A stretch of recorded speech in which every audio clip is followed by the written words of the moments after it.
My presentation is on Elliot W Eisner.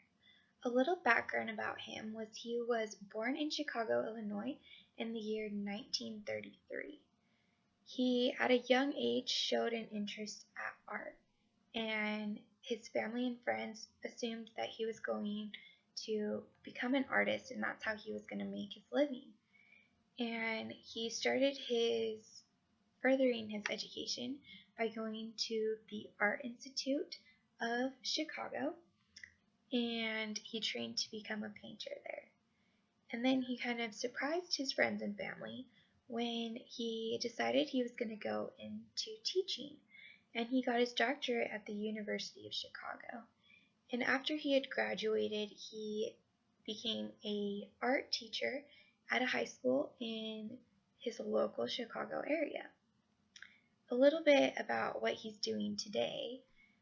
He is currently serving as a professor at Stanford University, and he is in charge of the whole art department side of things there.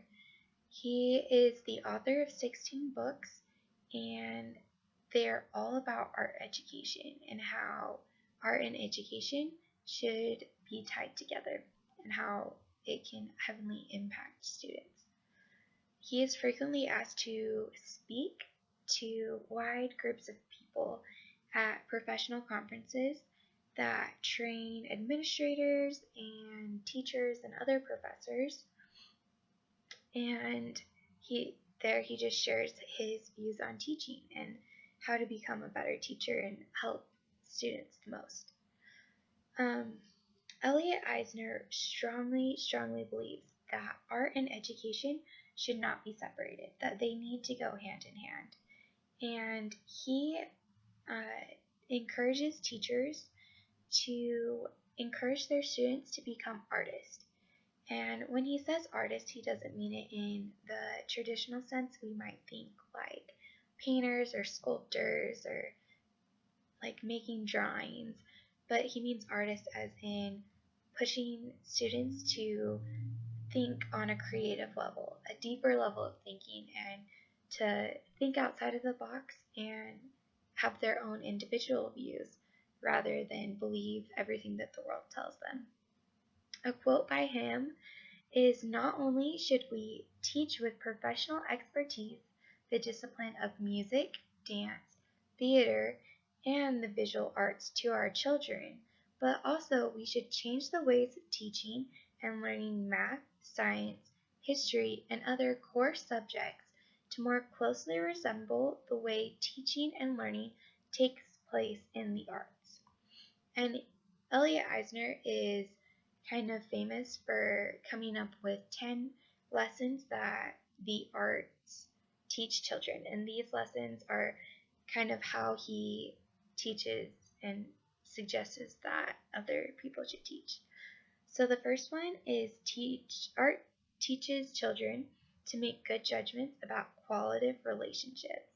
So unlike most curriculum in which there's correct answers and like one right answer, in the arts it's judgmental rather than just right or wrong.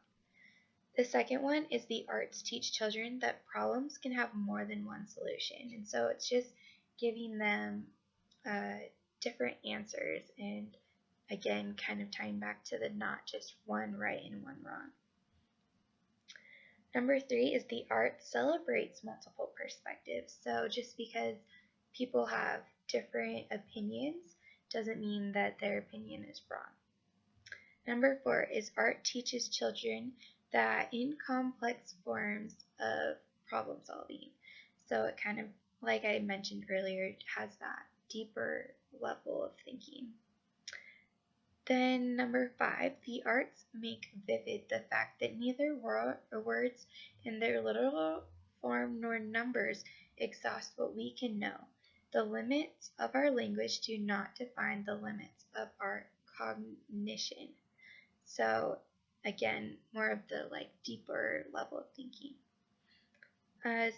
6 says the arts teach students that small differences can have large effects. And I think that's a cool one because as members of a church, we have the scripture that says, by small and simple things are great things brought to pass. That's kind of what he's tying in there too, even though he's not a member. Number 7, the arts teach students to think through and within a material. So just, again, the deeper level of thinking and the really studying something. Number 8, the arts help children learn to say what cannot be said. And that's like how you can have a greater way of thinking that you can express your feelings through artwork. 9, the arts enable us to have experience we can have from no other source. And then 10, the arts position in school curriculum symbolizes to the young what adults believe is important. So if that is what's in our schools is art, then the children are going to think that that's important from an adult perspective as well.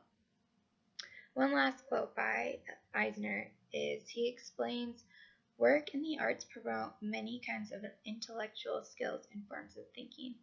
For example, work in the arts requires that children learn how to pay attention to relationships. So there's a great amount of benefits that can be earned from applying arts into how we teach today. And I think Eisner knows what he's talking about in a lot of these aspects on how it can just help create such a different way of thinking for kids. And today we have a lot of the math and science emphasis. So I think it's really cool that we still have people like Elliot W Eisner that just bring a new perspective to things.